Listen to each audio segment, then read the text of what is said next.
Welcome to African Names, African Stories, The Untold Origins. This is African Affairs Network Television, and today we journey to the southwest coast of Africa, to a country whose name comes from a title, not a tribe.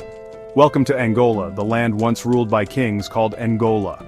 But how did a royal title become the name of a nation? Let's find out. Before colonization, central Angola was dominated by the Kingdom of Ndongo, a strong and organized African state. At the top of its hierarchy was the Ngola, the title for a king or ruler, much like Oba in Yoruba or Kabaka in Buganda. So, Ngola wasn't a personal name, it was a title of power, authority, and sacred leadership. One of the most famous rulers was Queen Nzinga Mbande, who held the title of Ngola in the 17th century. She was fierce, strategic, and famously resisted the Portuguese for decades. When Portuguese explorers arrived in the late 1400s and early 1500s, they asked the locals, "Who rules this land?" The answer, Ngola Kilaueange, a king of Ndongo at the time. But instead of writing Ngola as a title, the Portuguese misheard it as the name of the land itself. So over time the phrase Reino de Angola, Kingdom of Angola, started appearing in colonial records.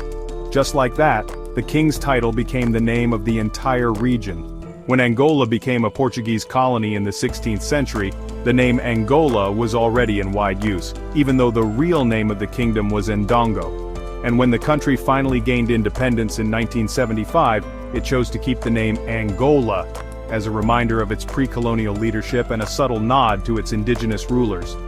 So while the name came from a colonial mishearing, it still carries deep African meaning.